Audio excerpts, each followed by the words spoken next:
Good morning, everybody. Thank you very much for your patience. Much appreciated.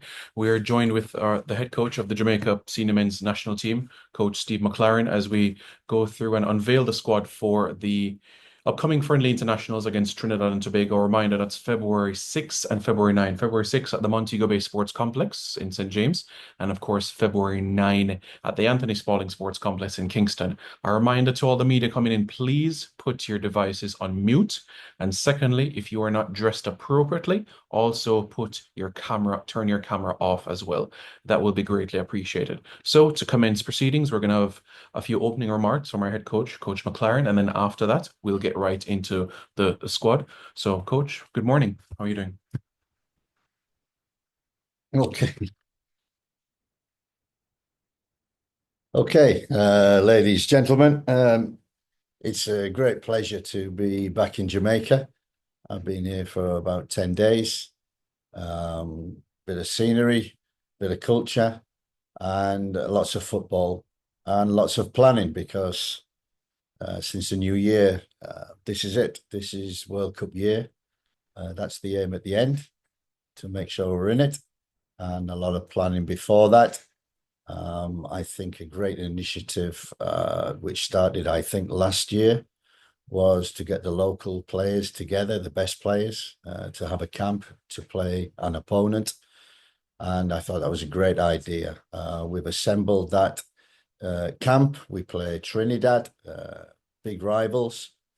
And in the meantime, I've watched 4 or 5 games.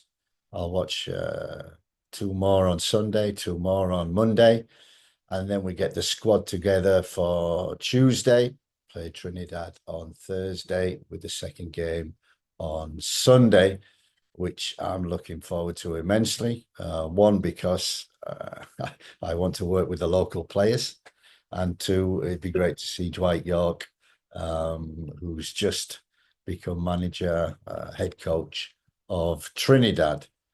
So watching games, and I must say relying a lot on Meron to assemble the players, to give me guidance, which he has done, and through him mainly and other contacts, we have a squad of 28 players, of which 15 are uncapped, and as we say, the rivalry is there.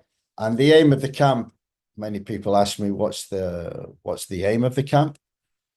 I say it's very much short term. It's very much geared towards World Cup qualification. So it's geared towards the here and now, with also within the squad 2 or 3 youngsters we need to look at for the future.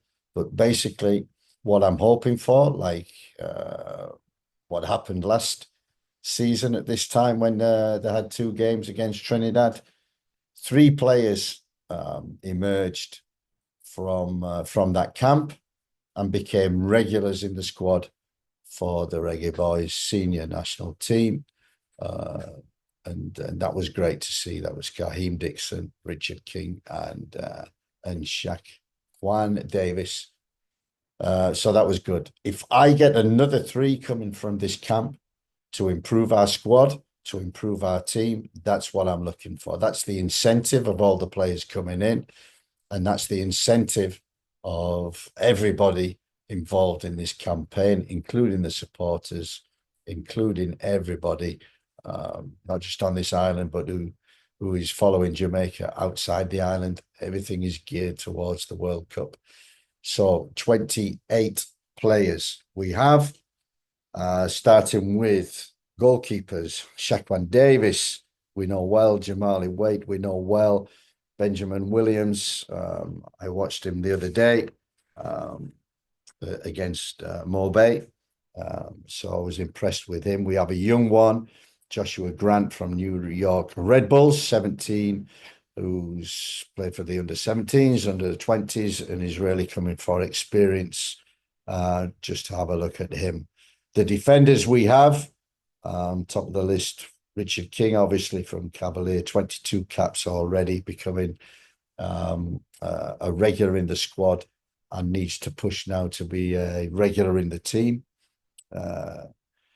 Giovanni Lang from Cavalier, Christopher Ainsworth from Cavalier, Gadale Irving from Mount Pleasant, Robinho Gordon from Vere, Kyle Ming, Mount Pleasant, Fitzroy Cummins, Mount Pleasant, Stephen Young, Portmore, Sule McKellar, Mount Pleasant, Malik Howell from Las Vegas Lights, centre back 26, one of the best defenders in the USL, and one that we want to have a look at. The midfielders, Anglin from Mount Pleasant, Demario Phillips, Morbay United, Romeo Guthrie, Portmore, Dwayne Atkinson, Cavalier, Shamar Watson, Cavalier, Daniel Green, Mount Pleasant Academy, Nathaniel Howe, Chapelton Maroons, with the forwards, Warner Brown, Arnott Gardens, Ronaldo Biggs, Racing, Shanil Thomas, Morbay United, Jalmaro Calvin, Cavalier, Kimoni Bailey, Mount Pleasant, Raheem Edwards, Mount Pleasant, and Kimani Airborne from Arnott Gardens. So that is the total squad. And as I said, looking forward to meeting them next Tuesday, where we have a camp, everybody together in 2 games. Thank you very much, Coach. Much appreciated. At this point in time, folks, we kindly ask you to raise your hand. And once you're indicated, then you can unmute and you can pose your question to Coach McLaren. So let us start with Matthew. Please go ahead, Matthew. Good morning, Coach. Good morning, Simon. I just checking if Good you're here. morning. Morning. Matthew. Jamar Calvin is one of the top forwards in the JPL this season, and he had previously represented Antigua at the youth level. I just want to know what went into that conversation in terms of him making the switch, and what are his chances in terms of the future for the national setup. Yeah, he's look, we know through contacts, obviously also through Mr. Speed, that Calvin is a player from the first time I watched Cavalier at the beginning of the season, and in their campaign I've watched them many times through the CONCACAF, and congratulations to them on winning that. That was a magnificent achievement. He's one I've really admired. And at the beginning when I saw him, I said, yeah, I wanted him for the squad. And they said, no, he plays for another country. So we hear, obviously conversations go on, and we hear that he would like to represent Jamaica. So we're delighted to include him in that and give him the opportunity to show us what he can do. I've seen him in the games already. I know what he can do, but to work with him firsthand and to have a good conversation with him about what he can contribute and how we so much want him to be part of the Jamaica setup. Matthew, do you have a follow-up? No, I don't. Thank you, Simon. All right, thank you very much, Matthew. We can move on to next person. Please raise your hand and indicate. Okay, let's hear from, I think this is Tyrone Davis. Go ahead. Good morning, Coach. Good morning. Good morning, Simon. Thank you for this opportunity. We know that some of the USL players are out. For instance, Tyrone McGee is not included. He's out. He's in Jamaica right now, training. Why he's not included in the setup? Tyreek. Yes. Yeah. Tyreek, he has opportunities, I think, in Europe, where European teams are showing interest in him. I know he's in Jamaica. I know he's been training.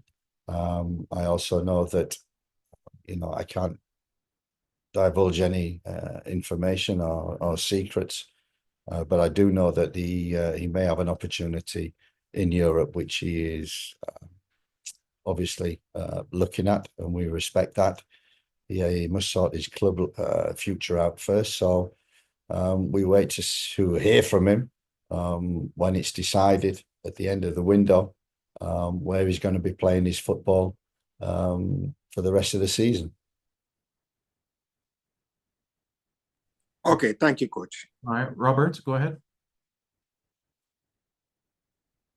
Yes, Coach. Robert here, Jamaica Observer.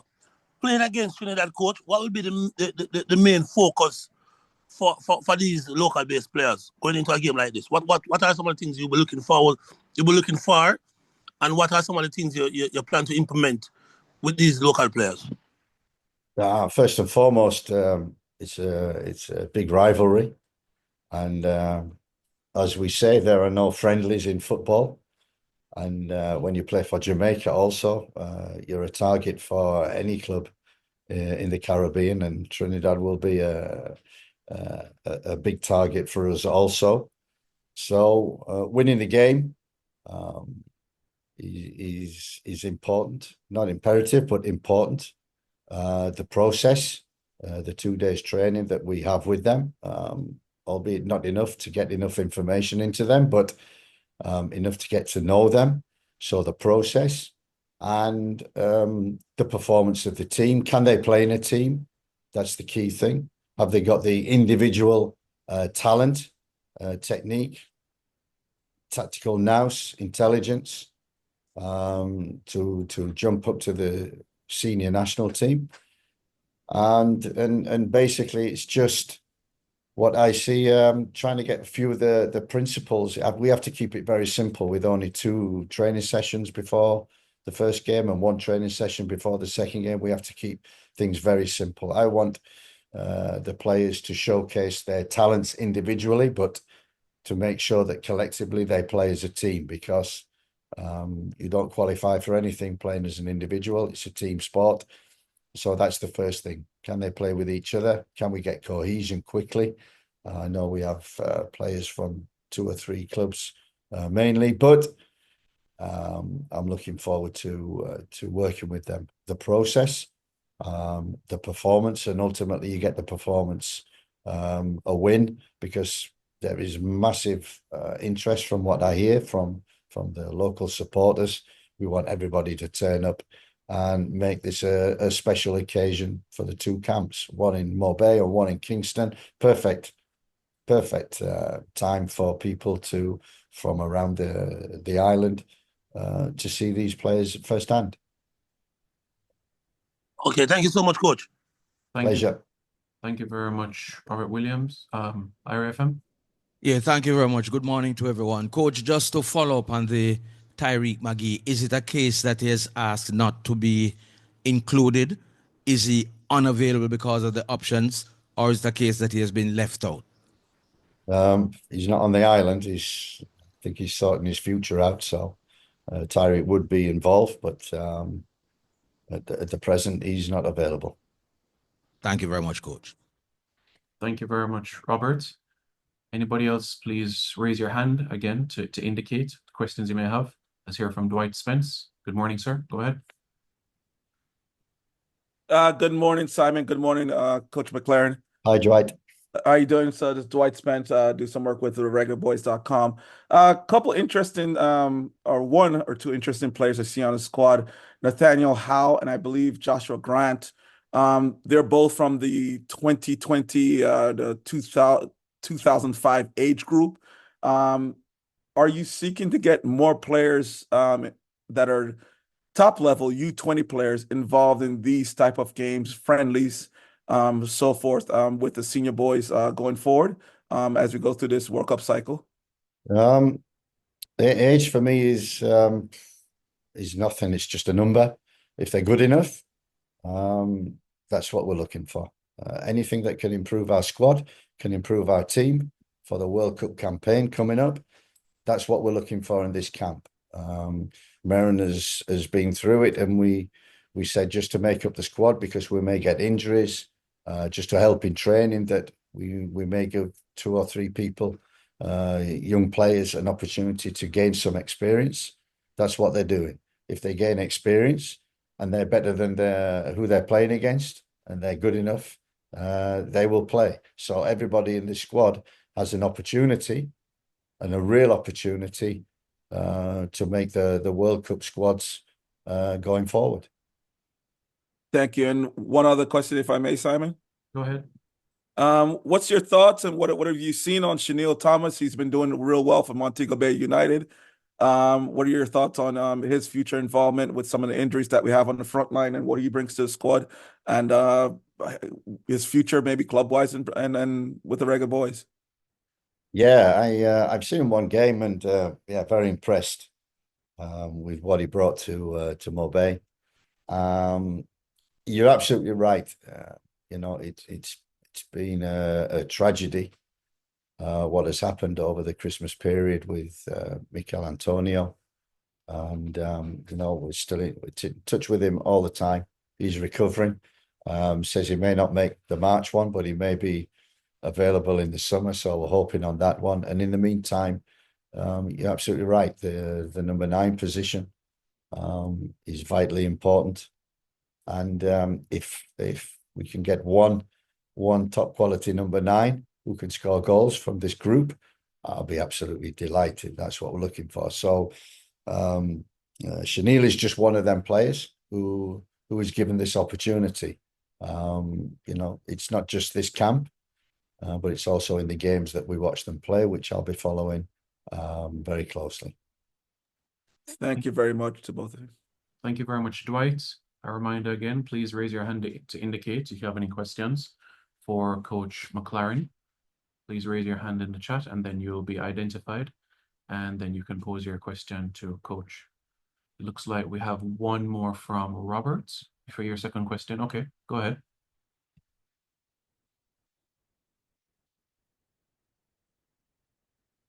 Yes, quick one again, Coach.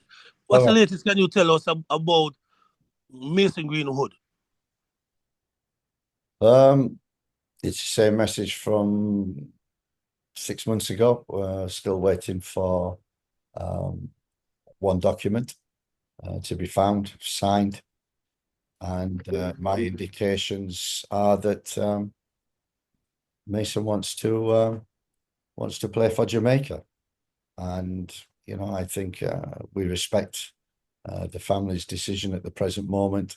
We're in their hands, and that's what we're waiting for. But we're in touch all the time with Mason, making sure that he knows and his family knows that we want him here at Jamaica in the campaign for the World Cup. Thank you, Robert. Let's hear from, I think, Mr. Dixon on Umbrella Sports. Go ahead. Hi, Simon. Demar here from One Umbrella Sports on behalf of Mr. Dixon. Good morning and good morning, Coach. Good morning. Yes, just have a question in regards to Trinidad and Tobago. They have a recently new appointed coach in Dwight York. So we're not sure what to expect from his Trinidad setup. Can you tell us anything in regards to, you know, what you're expecting from him?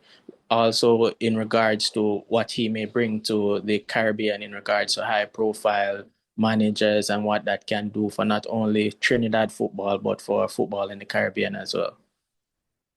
Yeah, when he got the job, I had a quick chat with him, and I think it's you know, fantastic for CONCACAF, for the Caribbean, that Dwight comes back and manages the island in which he had so much success.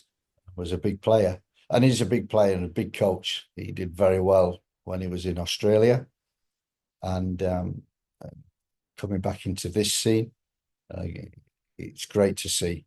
You have to, yeah, high profile. I think that's good, but he will bring so much difference already. I've seen what he's doing. If I go back, Trinidad played Cuba while we were playing the US. I watched a couple of them games. They were very organized, played very well against Cuba, won the games. And so we expect a very tough challenge. And Dwight coming in will also add to that experience. So yeah, you're right. It's going to be difficult to prepare, especially for the first game, because we don't know, is he playing a 5, a 3, a 4? 4-3-3, we don't know what formation. So we just have to focus and concentrate on our squad. And obviously, it'd be great to see Dwight on Thursday and Sunday again. But I think it's a great appointment and one in which, yes, he's high profile, he's got experience, but he's a very good coach. Do you have a follow-up question? No, thank you. Okay. Okay, we have a few more minutes, folks. Please, again, indicate, and then we'll wrap this up. Again, you raise your hand. If somebody has a second question, go ahead, as we will wrap up this press conference this morning. And as you know, the squad that was highlighted earlier will be shared on our various social media platforms later today. So for editorial purposes, you'll have that alongside the recording of this press conference as well, so that you can be able to use it for your respective stories for television, radio, and print for later today. Does anybody have any more questions? All right, folks, thank you very much for your time. We greatly appreciate it. Again, as I said, we'll have this information posted quite shortly so you can use. Thank you very much. And again, February 6th and February 9th in the games. Don't forget as well to members of the media outside of Jamaica, that's on JFF Live. That is where you can watch the two games. You purchase your membership for $9.99 for the month, and you'll have access to both games. So thank you very much for your time, and we look forward to your wonderful support, not only for these upcoming games, but ahead of the busy calendar year that lies ahead for all of our national teams. Thank you very much to everybody, and have a pleasant rest of the day.